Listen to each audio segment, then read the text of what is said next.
Muy buenas tardes con todos nuestros televidentes. Les damos la bienvenida a Telediario Emisión Central. En este miércoles 2 de octubre tenemos importante información que compartir con cada uno de ustedes, así que preste atención a nuestros titulares.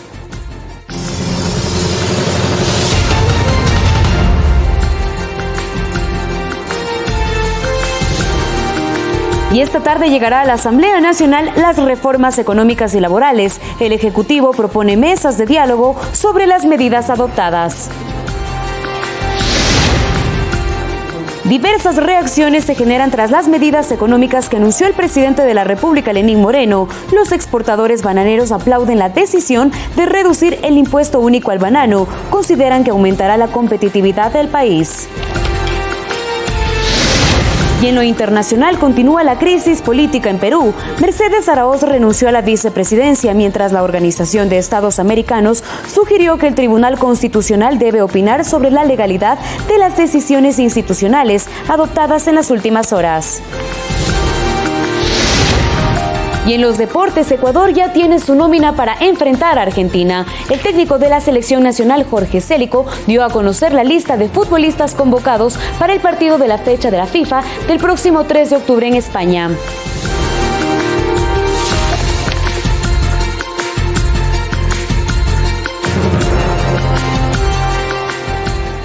Comenzamos con el desarrollo de la información nacional. El presidente de la República, Lenín Moreno, anunció ayer las reformas tributarias, laborales y sociales que el Ejecutivo entregará a la Asamblea Nacional. Queridos compatriotas, mediante un mensaje a la nación, el presidente Lenín Moreno anunció las medidas que adoptará su gobierno para mejorar varios aspectos de la economía nacional. Las decisiones que he tomado son decisiones postergadas durante décadas. Muchos de mis opositores, muchos de mis críticos y futuros candidatos no lo van a decir en público, pero lo dicen en privado y lo saben, que esta es la decisión clave para el futuro del Ecuador. El primer mandatario anunció que no se subirá el impuesto al valor agregado, IVA, que se mantendrá en el 12%, pero sí se liberarán otros valores. He firmado el decreto que libera el precio del diésel y de la gasolina extra. Y para proteger a quienes se pudieran ver afectados por la medida, añadiremos 300.000 familias al millón que ya reciben los distintos bonos. Varias medidas benefician directamente al sector productivo. Estamos eliminando o reduciendo los aranceles para maquinaria, para equipos y para materia prima, tanto agrícola cuanto industrial. No hay sector que cree más plazas de trabajo que la construcción. Para apoyarla, a partir del mes de noviembre ampliaremos nuestro programa Casa para Todos, añadiendo $1.000 millones en créditos hipotecarios a una tasa del 4.99%. El jefe de Estado plantea reformas al sector laboral, mismas que se aplicarían para nuevos contratos. Nuevas modalidades de trabajo para quienes inician un emprendimiento. Igualmente, nueva modalidad de contrato de reemplazo en caso de licencia de maternidad y paternidad, así como enfermedades catastróficas. Facilidades para el teletrabajo y contratos por periodo determinado. También destacó las acciones que el Estado aplica en favor de la economía local. Las medidas adoptadas marcan, según lo expresado por el mandatario, una segunda etapa en su gobierno en la que se trabajará para generar más fuentes de empleo y mejorar la economía ecuatoriana. Coralía Pérez, Medios Públicos. Preste mucha atención a la siguiente información. Ya se encuentra publicado en el registro oficial el decreto ejecutivo 883 sobre la liberación del precio del diésel y la gasolina extra, que anunció el presidente de la República en el plan económico. Los nuevos valores estarán vigentes desde este jueves 3 de octubre en las estaciones de gasolina de todo el país.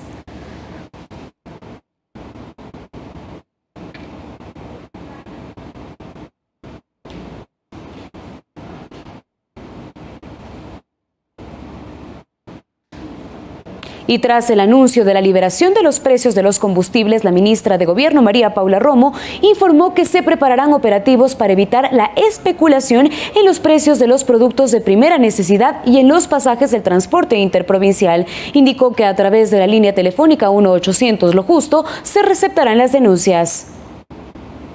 productos, vamos a empezar controlando productos de primera necesidad para evitar que la especulación provoque una subida de precios en estos casos. No debería generar un incremento en productos de primera necesidad al día de hoy. No hay ninguna justificación para que el día de hoy los productos estén a otro precio. En el caso del transporte interprovincial, la Agencia Nacional de Tránsito revisará los pedidos que se le presenten y en esos pedidos hay que analizar cuál es el impacto que sobre la estructura de costos puede tener una modificación. Y en el Palacio de Gobierno a esta hora, los ministros de Finanzas, Richard Martínez, de Trabajo, Andrés Madero, y el secretario particular de la Presidencia, Juan Sebastián Roldán, ofrecen más detalles de este plan económico. Nuestro compañero Javier Ceballos nos amplía la información de esta y otras actividades que se cumplen en Carondelet. Javier, buenas tardes, te escuchamos. Hola Carla, ¿qué tal? Un saludo para ti y para todos nuestros amigos televidentes. Sí, tú lo has dicho, a esta hora justamente aquí en el Salón Azul del Palacio de Gobierno, varios ministros de Estado están detallando más a profundidad estos anuncios económicos que los dio a conocer el presidente de la República, Lenín Moreno Garcés, durante la noche de este día martes. Anuncios económicos que básicamente se orientan a proteger la dolarización, a disminuir el gasto público y reactivar el sector productivo sin incrementos del impuesto al valor agregado IVA, ni tampoco topar el subsidio al gas de uso doméstico GLP. Más temprano, a través de los medios públicos, las autoridades de gobierno detallaron también el contenido de estos anuncios económicos. Nosotros les presentamos el siguiente resumen con lo más importante de estas medidas. Adelante. Sobre la eliminación de los subsidios de las gasolinas Extra, Ecopaís y Diésel, los decretos presidenciales con la actualización de los precios serán emitidos en el transcurso de este miércoles. Las decisiones de aranceles serán tomadas en la próxima semana de acuerdo a cuándo puedan ser llevadas adelante, de acuerdo a los tiempos que la ley previene. Respecto a un posible aumento de precios en los productos de consumo básico de las familias ecuatorianas por la eliminación de los subsidios en los combustibles, se puso énfasis en que los controles evitarán abusos. El impacto del transporte en los productos no tiene por qué ser más del 1, 2, 3, 4% a lo sumo. Todo aquello que sea especulación será fuertemente castigado. Las decisiones económicas anunciadas por el presidente Moreno la noche de este martes apuntan a proteger la dolarización, disminuir el gasto público y buscar la reactivación del sector productivo, sin topar temas sensibles como el aumento del impuesto al valor agregado IVA y el subsidio al gas de uso doméstico, posibilitando además una normativa flexible que dinamice el mercado laboral.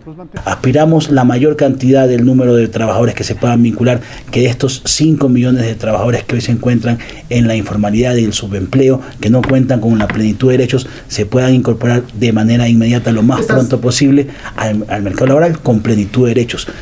La eliminación de aranceles para maquinaria, equipos y materia prima, la anulación del anticipo del impuesto a la renta y la extinción de tributos para la importación de aparatos tecnológicos apuntan, dijeron las autoridades gubernamentales, a generar oportunidades. Estamos protegiendo a la base social, a los más pobres. Ese ha sido el discurso del señor presidente de la República, esa ha sido la disposición al equipo económico y nosotros tenemos que dar las herramientas y los instrumentos. Son en general 6 medidas económicas y 13 propuestas de reforma, especialmente en lo laboral, donde la Asamblea deberá hacer su parte. Y esperaremos que la posición de la Asamblea sea la posición patriótica que el Ecuador necesita.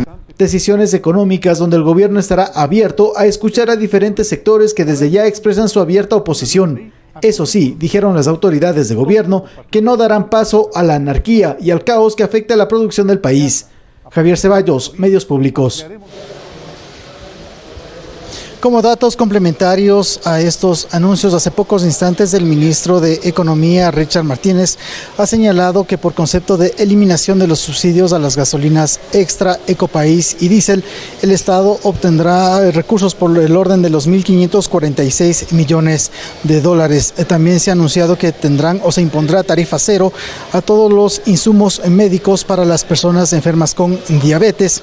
Y ha dicho también el ministro de Economía que ampliar los beneficiarios del bono de desarrollo humano y todas las ayudas económicas que rinde el gobierno nacional a 1.350.000 familias le representa para el Estado un egreso de 241 millones de dólares. Más detalles en nuestras siguientes emisiones informativas con los detalles de estos anuncios económicos. Hasta tanto, regreso contigo, Carla, que tienes más información en Estudios Centrales. A todos ustedes, una excelente tarde. Así es, Javier, muchísimas gracias por tu reporte y estaremos ampliando esta noticia en nuestros siguientes informativos. Y en este mismo tema, el sector bananero considera positivas las medidas económicas y se mantiene a la espera de las cifras oficiales. Aseguró la reducción del único impuesto del banano y esto mejorará su competitividad.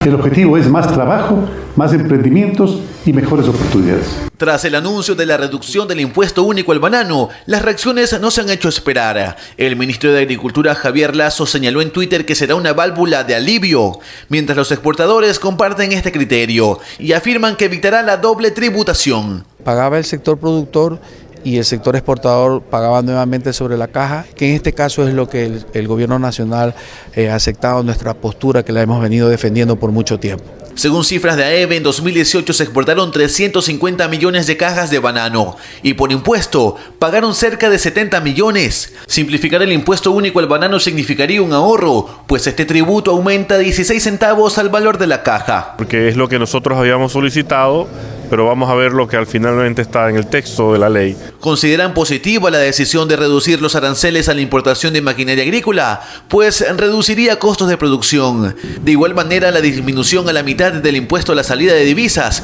que hoy es del 5%. Usted el flete, el pagarlo en el Ecuador, significa que tiene que pagar el 5% de salida de capitales. En este caso, con el 2.5 hay un beneficio. Sobre la liberación del precio del diésel, les preocupa el incremento del costo del transporte terrestre para su carga, pero se equilibra con las otras medidas. Creemos que en general es muy positivo estas medidas y lo que aspiramos, como te digo, es que esto se apruebe inmediatamente a nivel de la Asamblea Nacional. Luis Alfredo Zúñiga, Medios Públicos. Y como positivas califican analistas económicos a las decisiones adoptadas por el régimen, pero que requieren un equilibrio para que no afecte a la economía de los ciudadanos. Como recursos mal utilizados, contribución al contrabando y al calentamiento global es la definición de analistas económicos para el subsidio del combustible. Su eliminación es considerada como una decisión histórica que debió tomarse hace muchos años. 100.000 millones de dólares, una tercera parte de todos los ingresos petroleros de la historia del Ecuador se han ido en subsidiar combustible. Es un verdadero pecado de la sociedad ecuatoriana. Yo pienso que detrás de eso está de que el subsidio de transporte urbano se va a mantener y no van a subir las tarifas de los buses. También celebran la eliminación del impuesto a la renta que limita el crecimiento de los emprendedores. ¿Cómo pueden cobrar un anticipo de un impuesto si las empresas todavía no saben si van a ganar o van a perder dinero? Sin embargo, consideran que la contribución especial a las empresas que perciben ingresos por más de 10 millones de dólares debería regularizarse según el margen de ganancia. Los 10 millones es algo arbitrario. Es decir, una empresa que vende 9.999.999 dólares no paga. La contribución debería ir por el lado de las que más dinero ganan, porque pueden haber empresas que venden mucho y pierden plata. Mientras para la reducción del 50% del impuesto a la salida de divisas, lo fundamental es que no existe esa restricción para la entrada y salida de capital. Mariuxi Buenaño, Medios Públicos. Y la ministra de Gobierno, María Paula Romo, aseguró que el Ejecutivo estará dispuesto a dialogar con todos los sectores sobre el plan económico, mientras en la Asamblea Nacional diferentes bloques parlamentarios mostraron su predisposición para tramitar las reformas. Ante los posibles anuncios de movilizaciones de organizaciones sindicales en contra de las medidas del Ejecutivo, la ministra de Gobierno, María Paula Romo, precisó que se plantea dialogar con todos los sectores. Y vamos a ser respetuosos de sus argumentos. Romo señaló que el Ejecutivo entregará esta tarde a la Asamblea Nacional el proyecto de ley que contiene al menos 13 temas relacionados con aspectos laborales, tributarios y monetarios. Recibirán al ministro Martínez, que hará una primera exposición y una vez que el proyecto sea calificado, se planificarán ya reuniones, un solo proyecto de carácter económico urgente. Según el presidente de la Asamblea Nacional, César Litardo, el proyecto será calificado por el Consejo de Administración Legislativa para que en su totalidad sea analizado por la Comisión de Régimen Económico. Además, aseguró que existirían los votos necesarios para su aprobación. Si viene un solo documento, debería ser remitida a una sola comisión y me parece que habrían los votos para poder aprobar. Y es que en un primer día de análisis, varios bloques legislativos mostraron su predisposición para tramitar la propuesta del gobierno. No creo que sean tan duras las medidas como esperábamos. Me parece positiva la eliminación del anticipo del impuesto a la renta. Sin embargo, antes de conocer a profundidad el proyecto del Ejecutivo, los legisladores de la bancada de la Revolución Ciudadana anticiparon que no darán los votos para la aprobación de las reformas. Lo único que hacen es vulnerar el derecho de los ecuatorianos. Desde el Legislativo incluso afirmaron que podrían sumarse a las medidas del gobierno. También todos los funcionarios que trabajamos en la Asamblea también aportemos con un día al mes de nuestro sueldo. Ronito Apanta, Medios Públicos. Y con 110 votos, la Asamblea Nacional aprobó el proyecto de ley de registro para violadores y agresores sexuales de niños, niñas y adolescentes. La normativa estipula que acusados por estos delitos no ingresen a laborar en actividades relacionadas con este sector vulnerable de la sociedad, por ejemplo, en instituciones educativas. Ricardo Vélez, subdirector del colectivo Ecuador Dice No Más, creado desde 2016 para prevenir el abuso sexual infantil, considera que la ley aporta a la construcción de una cultura de prevención. A que el poder esté en las víctimas y no en los agresores. Según datos que registra UNICEF, en los casos de abuso sexual solo se reporta el 15% y de ese número solo el 5.3% se registran con sentencia, cifras que aún preocupan. La denuncia y las cifras son pocas en relación a la realidad, que es una realidad que nos ha acompañado durante toda la vida pero ha estado oculta. Entonces sí hay que ver desde otro punto de vista, desde la detección temprana, desde la prevención, de ir buscando. La ley, que contó con la aprobación de 110 asambleístas, busca erradicar y minimizar el impacto de abusos sexuales a menores. Para que los empleadores puedan ejercer un control efectivo al momento de realizar la revisión requerida previa a la contratación de sus trabajadores, puesto que deberán exigir y verificar que la persona postulante no se encuentre inscrita en este registro nacional para violadores, abusadores y agresores sexuales de niñas, niños y adolescentes. Desde el 2014 a febrero de 2019 se han reportado 6.736 denuncias de violencia sexual a menores de edad. Esta ley es parte de las reformas al Código Integral Penal. Guadalupe Ayoví, Medios Públicos. 13 horas con 18 minutos y es momento de hacer una pausa comercial, pero recuerde que usted puede seguirnos en nuestras redes sociales. Estamos en Facebook y en Twitter como @telediarioes y por supuesto también en nuestra página web www.ecuadortv.es. Ya regresamos con más información aquí en su telediario.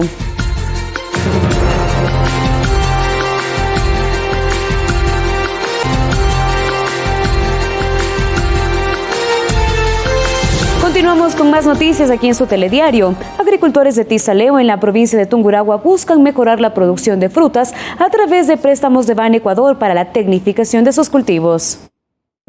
Edison Llerena es uno de los agricultores del cantón Tizaleo de la provincia de Tungurahua, que se dedica al cultivo de mora y accedió en 5 días a un crédito de $10,000 en Ban Ecuador para tecnificar su siembra y de esta manera mejorar su producción. El gobierno hoy vemos que está moviéndose para poder ayudar en esta área que es muy fundamental para la agricultura.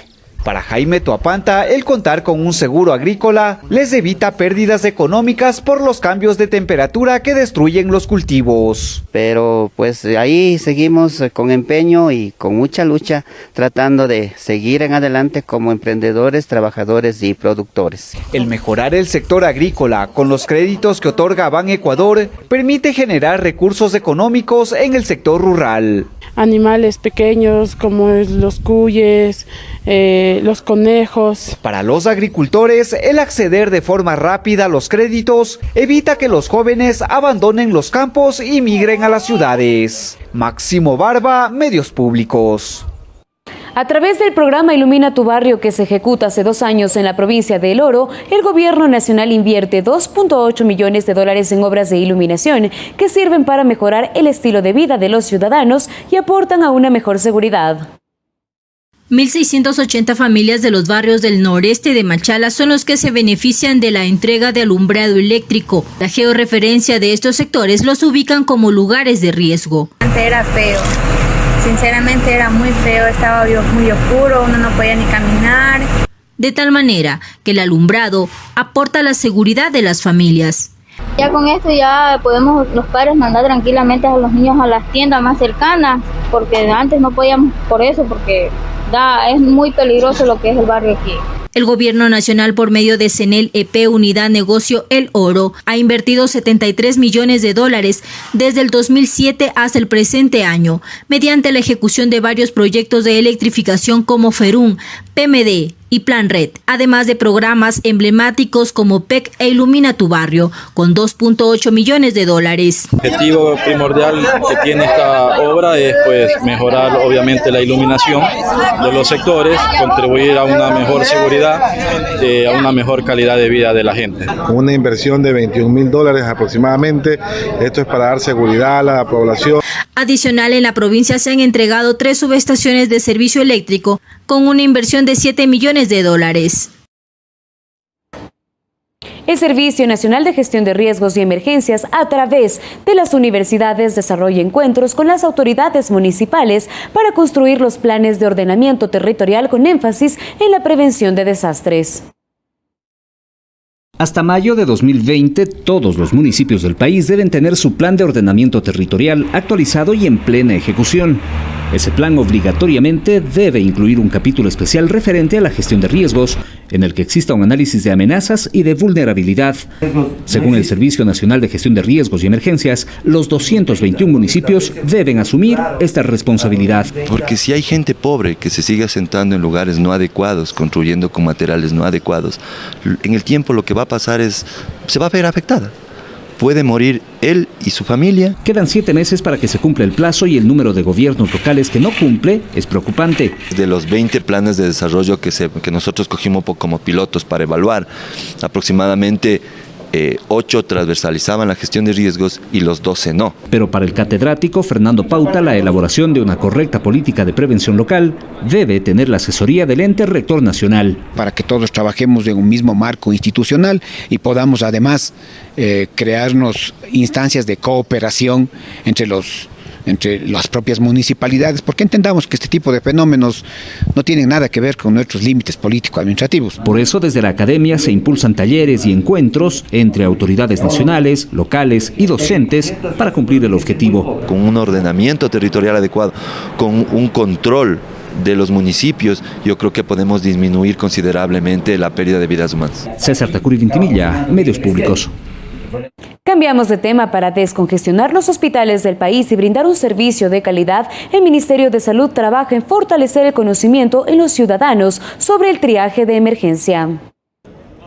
En el área de emergencias del Hospital del Niño Francisco de Icaza Bustamante de Guayaquil se trabaja con la comunidad de cerca para promover el servicio de los centros de salud ubicados en todos los sectores del país. Los hospitales están para recibir pacientes que realmente ameritan, como cuando un niño ha sufrido un traumatismo, un accidente de tránsito, cuando un niño ha sufrido un paro cardiorrespiratorio. Es importante destacar que los niveles 1, atención inmediata, 2, muy urgente y 3, urgente, son los casos de mayor complejidad para atender en los hospitales. Niveles 4, normal, y 5, no urgente, son casos que deben ser atendidos en los centros de salud. El caso de mi niña es un poquito ya más complicado. El subcentro me dio el pase para que la atienda acá el Hospital del Niño.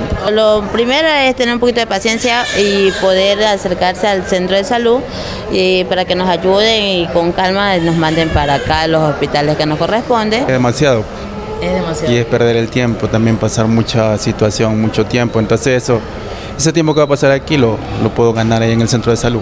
En el servicio de emergencias del Hospital del Niño se atienden a diario cerca de 400 pacientes. El 80% son realmente de patologías que pueden ser atendidas en el primer nivel de atención. El objetivo del conocimiento del servicio de triaje en emergencia es descongestionar los hospitales y brindar un óptimo servicio de salud. Guadalupe Ayoví, Medios Públicos. Preste mucha atención, el carnet de discapacidad que emite el Consejo Nacional para la Igualdad de Discapacidades CONADIS y el Ministerio de Salud seguirán en vigencia hasta el año 2022, mientras se efectúa el proceso de eliminación del documento, cuya información migrará a la cédula de ciudadanía. Los carnet del CONADIS que poseen las personas con discapacidad que caducaban en diciembre de este año seguirán vigentes hasta que la información del documento pase a la cédula de ciudadanía. Con ello, las empresas públicas y privadas no podrán exigir a la ciudadanía la renovación del documento para realizar cualquier trámite. Donde en la parte posterior de la cédula indicará la condición de discapacidad, el porcentaje, y eso significará que ya no tendremos carnets hasta el 2022, sino ya estará incorporado en la cédula de identidad que viene con un chip donde están completamente indicadas todas las caracterizaciones que necesitan de la información del ciudadano con discapacidad. Al momento se ultiman detalles del proceso de evaluación voluntaria del grado de discapacidad que poseen más de 460.586 personas en el país que cuentan con el carnet del CONADIS. Estamos esperando justamente mantener ya la reunión con la ministra de Salud para ver la programación, al menos que calculábamos hasta el mes de octubre o noviembre del próximo año, poder conseguir la recalificación, quienes tendrían solo el carnet del CONADIS. Los derechos y beneficios que poseen las personas con discapacidad son irrenunciables y no podrán estar sujetos a cambios en la nueva evaluación voluntaria. Devoluciones de IVA, exenciones en los impuestos a la renta, 50% en transporte, en espectáculos públicos que pueden ser culturales, deportivos. Este instrumento de medición de la discapacidad es necesario. No se va a perder los beneficios, aunque tengan un porcentaje más alto, por ejemplo, tenga un porcentaje del 100% y los beneficios están igual con las otras personas que tienen menos porcentaje. Ayuda a tener beneficios en cuanto a la inclusión laboral. Santiago Tello, Medios Públicos. Y el gobierno busca promocionar el chocolate y el cacao fino de aroma. A través del agroturismo se pretende que empresarios, guías, agencias turísticas y ciudadanía en general se conviertan en embajadores de estos productos. Investigaciones recientes dan cuenta que el origen del cacao fino de aroma se encuentra en Palanda, ubicada en la provincia de Zamora Chinchipe, y data desde hace 5.300 años. En aquella época, la cultura mayo Chinchipe Marañón domesticó este fruto que servía como bebida para actividades ceremoniales. Ahora el cacao ecuatoriano es reconocido a nivel mundial. Este 1 de octubre, Día Internacional del Cacao, el gobierno busca potenciarlo a través de charlas dictadas a empresarios turísticos, guías y agencias de viajes para convertirlos en embajadores turísticos del cacao. Es importante que comencemos por hacer turismo interno, es decir, que los mismos ecuatorianos reconozcamos el valor de nuestro cacao, de nuestro chocolate. En el encuentro denominado Promotores del Producto Turístico Ecuador Tierra del Más Fino Chocolate en Quito, se realizaron exposiciones, catas e intervenciones de expertos. Entre los temas se abordaron Ecuador Origen del Cacao, proceso de transformación del cacao en chocolate, actualidad del consumo y agroturismo, que es el de mayor importancia sobre todo para posicionar al cacao ecuatoriano en los turistas extranjeros. Que puedan no solamente conocer nuestro chocolate, sino todas las raíces, la importancia que tiene que ver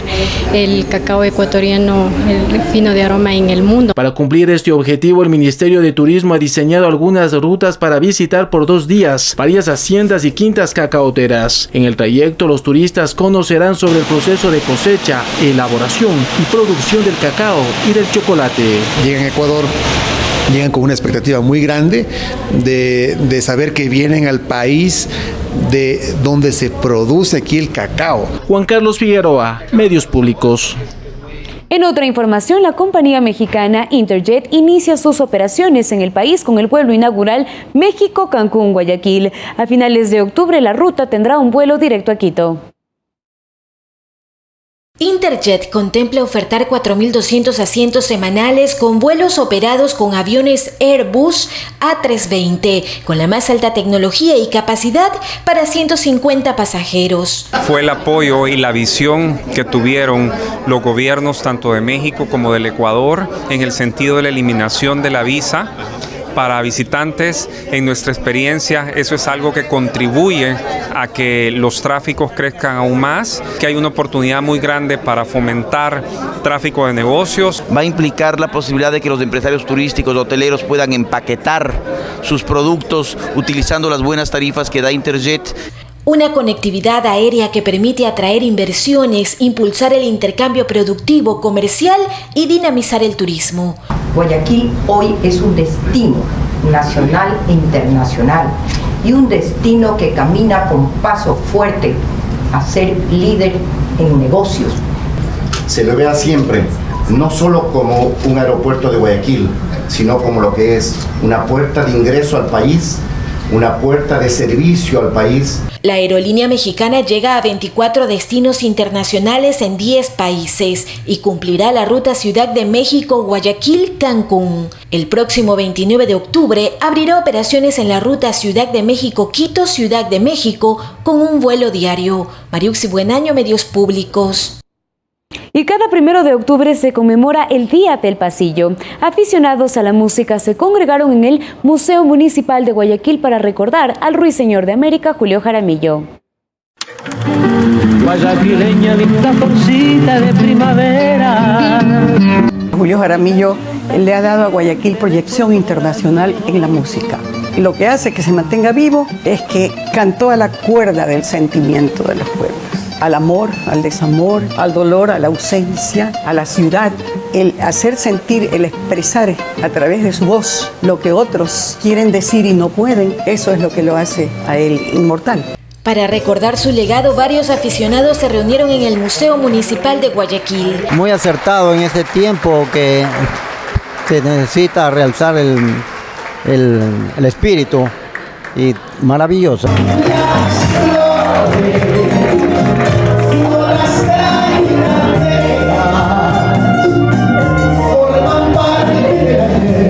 Un repertorio de sus mejores canciones, los guayaquileños rindieron así un homenaje al inmortal JJ. De hecho, se quedó mucha gente fuera, me dio penita, pero bueno, yo creo que esto es importante para que se incentiven a hacer más estos eventos. Es importante que la gente pues escuche nuestra música, que no olvide, que recuerden. La gigante Google también le rindió tributo al Ruiseñor de América con un doodle que recorre el mundo virtual.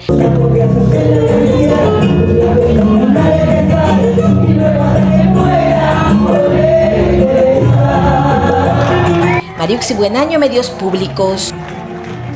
Y con un pregón cívico, Guayaquil inició la celebración por los 199 años de independencia. Un total de 1.200 estudiantes de más de 20 planteles educativos recorrieron la avenida 9 de octubre desde Lorenzo de Yaraicota hasta llegar al hemiciclo de la Roconda en el malecón Simón Bolívar. La banda de músicos de la Policía Metropolitana participó con la animación, entonando varios temas alusivos a la fecha. El próximo miércoles 9 de octubre se realizará el desfile que recorrerá aproximadamente 12 kilómetros con la participación de carrozas alegóricas.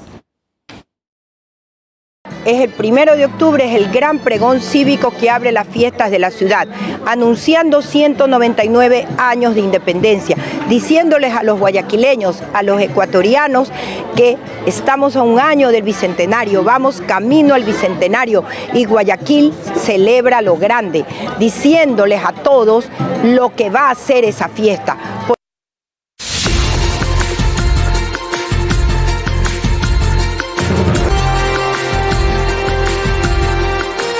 Continuamos con más información. Los dos jueces de la Corte Nacional de Justicia que fueron destituidos por su actuación en la audiencia de sustitución de medidas cautelares a Alexis Mera, ex secretario jurídico de la Presidencia, anunciaron que interpondrán acciones legales a la decisión del Consejo de la Judicatura.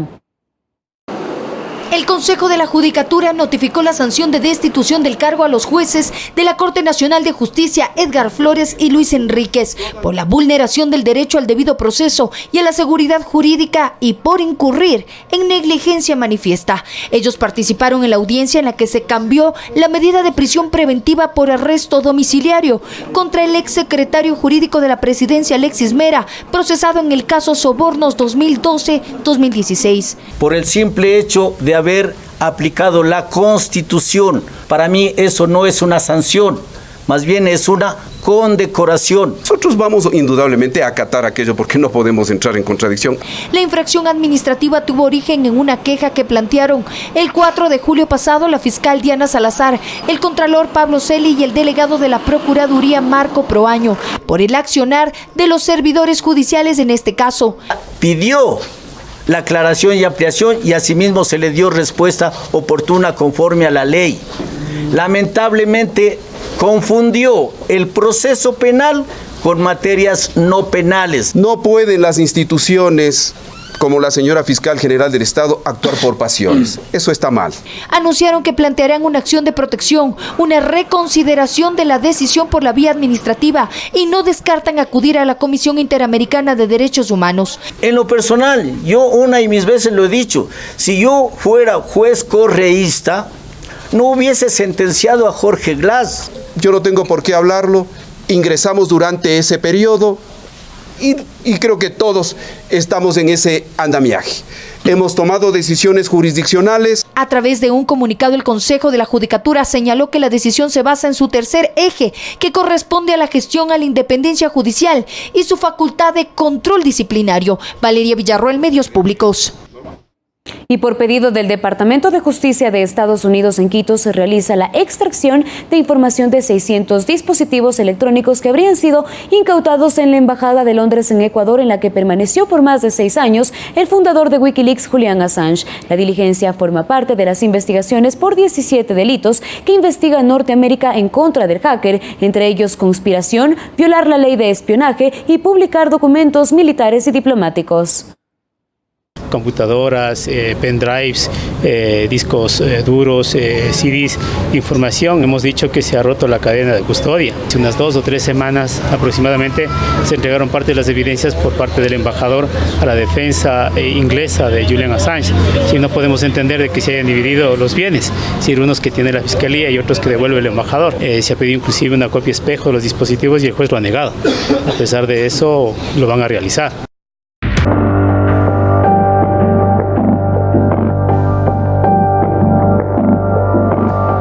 Comenzamos con el desarrollo de las noticias del mundo. El presidente de Perú, Martín Vizcarra, se afianzó en el poder tras disolver al Congreso al conservar el control de todo el gobierno, a pesar de que el legislativo lo suspendió del cargo y juramentó como jefa de Estado interina a la vicepresidenta Mercedes Arauz, quien renunció.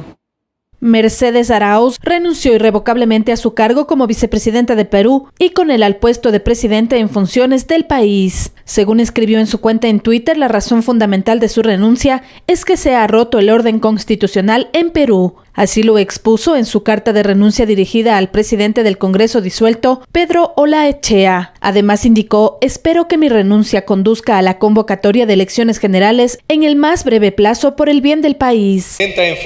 Un día antes, Arauz juró este cargo cuando el Congreso suspendió temporalmente en su puesto al presidente Martín Vizcarra después de que el mandatario disolviera la Cámara. Esto mientras que Pedro Olaechea, presidente del Congreso peruano y líder del grupo opositor que niega la disolución del Parlamento impuesta por el Ejecutivo, denunció que el Tribunal Constitucional encargado de solucionar la crisis en el país ha sido capturado por ser fin al presidente Martín Vizcarra. El Congreso es el único, y yo creo que en todos los congresos del mundo, en que los temas constitucionales son exclusivas y excluyentes capacidades del Congreso de la República. O sea, el Congreso de la República en temas constitucionales no le da razón a nadie. En el Perú hay 2 formatos de nombramiento y los hechos están demostrando que si es que seguimos así, estamos hablando de maquillaje y al maquillaje definitivamente no nos vamos a prestar. La renuncia de Arauz da un nuevo giro a la crisis política del país y que agudiza el choque de poderes existentes entre el Congreso y el gobierno. La Constitución peruana establece que en ausencia del presidente y de los vicepresidentes corresponde al presidente del Congreso asumir sus funciones. Fernanda de la Bastida, Medios Públicos. Y en este mismo tema, el primer ministro peruano Vicente Ceballos anunció que este jueves 3 de octubre juramentará al nuevo gabinete ministerial, en el cual mantendrá la paridad en el equipo. En una entrevista en un medio de comunicación local, indicó que el presidente está a cargo del ejercicio y no va a renunciar. Este es el tercer gabinete que conforma Vizcarra desde que asumió el cargo en marzo del 2018, tras la renuncia de Pedro Pablo Kuczynski.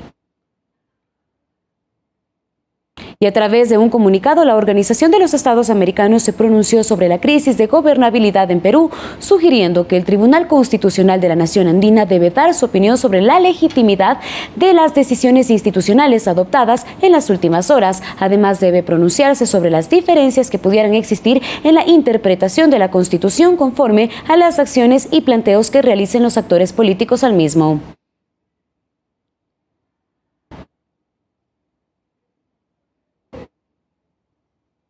Y el presidente de los Estados Unidos, Donald Trump, calificó como un golpe de Estado la investigación de juicio político en su contra que desarrollan los demócratas en el Congreso acerca de sus esfuerzos por desprestigiar a su principal rival para las elecciones 2020 con interferencia del gobierno de Ucrania. En su cuenta de Twitter escribió: a medida que aprendo más y más cada día, llego a la conclusión de que lo que está ocurriendo no es un juicio político, es un golpe. Pretende quitar al pueblo su poder, su voto, sus libertades, su segunda enmienda, su religión, ejercicio, muro fronterizo y sus derechos otorgados por Dios como ciudadanos de los Estados Unidos. Y Boris Johnson presentó a Bruselas una propuesta de acuerdo en la que Irlanda del Norte permanecerá 4 años ligada a las reglas del mercado único, según adelantó el diario británico The Telegraph. Además, reiteró que Reino Unido abandonará la Unión Europea a fines de este mes e indicó que en su país no se busca un Brexit sin acuerdo, pero está listo para ese escenario. El mandatario ofreció estas declaraciones durante su intervención en la conferencia del Partido Conservador que se celebra en Manchester. El huracán Lorenzo no causó víctimas, pero provocó daños importantes, por lo que los equipos de emergencia intervinieron en las Islas Azores. Lorenzo se convierte en el mayor huracán en 20 años en pasar por esta zona. El ojo del huracán Lorenzo ha pasado a unos 135 kilómetros de la pequeña isla de Flores, con 450 habitantes. La isla más occidental del archipiélago ha sido barrido con vientos sostenidos de 150 kilómetros por hora y ráfagas de hasta 200. Además, hay fuertes lluvias y un intenso oleaje. En las portuguesas Islas Azores, este miércoles por la mañana causó apagones y derribó árboles en el archipiélago. Así lo indicaron las autoridades de la zona. Los servicios de protección civil han contabilizado 127 incidentes leves entre inundaciones, fenómenos costeros, daños en viviendas y han tenido que cortar 60 carreteras. Algunos usuarios de redes sociales han compartido impresionantes imágenes del paso de Lorenzo por la isla. Fernanda de la Bastida, Medios Públicos. Y una espectacular fuga de una congresista detenida en una cárcel El Buen Pastor de Bogotá, con una cuerda y bajando por la ventana desde un segundo piso. Así huyó Aida Merlano, condenada por comprar votos a 15 años de prisión por la Corte Constitucional. Luego de que su escape del Centro Médico de la Sabana, Merlano se subió a una motocicleta con un hombre que la esperaba para escapar. El Instituto Nacional Penitenciario y Carcelario solicitó la ayuda de la policía para dar con el paradero de la prófuga y se puso en marcha en un operativo que incluye el Aeropuerto Internacional El Dorado de Bogotá y las terminales de autobuses para evitar que salga de la ciudad.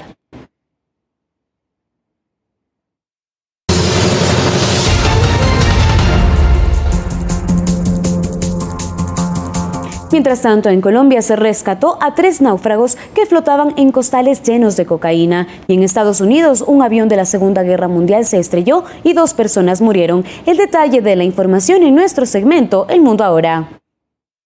3 personas que naufragaron en aguas del Pacífico colombiano sobrevivieron utilizando sacos llenos de cocaína como flotadores. Al momento de rescatarlos, las autoridades les brindaron los primeros auxilios y retiraron los bultos que posteriormente se confirmó su contenido. Una persona aún continúa desaparecida, mientras que los rescatados fueron puestos a órdenes de las autoridades. El senador estadounidense Bernie Sanders fue sometido a una cirugía cardíaca tras experimentar una molestia en el pecho durante un evento en campaña electoral. Un examen médico del senador independiente por Vermont reveló un bloqueo en una de las arterias. Esto provocó que los médicos le introdujeran 2 stents.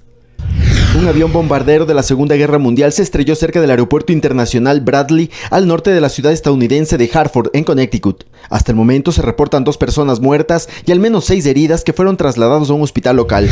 Al menos 20 personas resultaron heridas tras el derrumbe de un puente en el distrito taiwanés de Suao, en el noreste de la isla. El puente de 140 metros de longitud y una anchura de 15 metros conectaba distintas dársenas del puerto de pescas de Nanfangao y fue construido en 1998. Paco Urbina, Medios Públicos. Regresamos a la información nacional. El 60% de problemas de ceguera en el Ecuador se producen por cataratas. Una de las causas es la edad, por ello se produce en personas mayores de 40 años. En el siguiente reportaje le damos más detalles sobre esta enfermedad y cómo usted puede tratarla. Vamos a examinar. Las cataratas son la principal causa de ceguera en nuestro país. Se trata de una opacidad en el cristalino lente natural del ojo que se ubica detrás del iris y la pupila. Para quienes padecieron esta enfermedad, la forma más sencilla de diagnosticarla está en la percepción de mirar detrás de una cortina blanca. Eso sintió Ruth Proaño, quien fue diagnosticada con este problema hace 8 años y tuvo que visitar a varios especialistas hasta que por fin le dieron una solución a su problema. Una emoción bien grande porque ya uno puede ver más allá de lo que antes no se podía ver. A pesar de que yo fui una paciente miope con una alta medida, pero los lentes intraoculares me han ayudado bastantísimo. Un dolor no se tiene, pero se empieza a ver borroso, los colores ya no son tan nítidos, se ve una neblina que no permite diferenciar el piso o tener fijeza cuando se camina. La cirujana oftalmóloga Joana Negrete de la clínica Andes Visión explica que las personas mayores de 40 años son más propensas a tener esta complicación médica. A ello se suman enfermedades como la diabetes, agregado el consumo de tabaco y alcohol. Le estoy hablando de Ecuador, el 60% de las discapacidades visuales son producidas por este problema, esta patología. La catarata senil no la previenes, pero sí evitas que progrese rápido, evitando el sol, alimentándote sanamente y estando controlando tus enfermedades sistémicas como la diabetes. La exposición sin protección a las radiaciones solares podrían afectar y provocar esta enfermedad, que se solucionan con una operación en donde se coloca un lente artificial que reemplaza al lente natural. Varios tipos de catarata. Si bien es cierto, la catarata más frecuente es la senil, la de la edad, la que estamos hoy hablando, pero también hay cataratas congénitas que aparecen dentro del útero cuando el feto, todavía el bebé es feto, y aparecen allí por infecciones como rubiolas congénitas o por herencia de que papá, mamá presentó catarata congénita. Muchos tipos, tenemos también las cataratas patológicas. Esas cataratas son las producidas por enfermedades sistémicas como la diabetes mellitus, que es muy común, como la galactosemia, la hiperuricemia, que es el ácido úrico elevado. Eso puede conllevar a la presencia de cataratas. También hay cataratas traumáticas por golpes o trauma a nivel del globo ocular. Visitar de manera oportuna a un oftalmólogo le permitirá prevenir enfermedades a futuro, así como realizar una operación temprana que evite problemas a la retina y la mácula. María Elena Vaca, Medios Públicos. Gracias por acompañarnos en Telediario. Los esperamos a las 19 horas en nuestro microinformativo y por supuesto a las 20 horas en nuestro noticiero estelar con más información nacional e internacional. Muy buenas tardes con todos.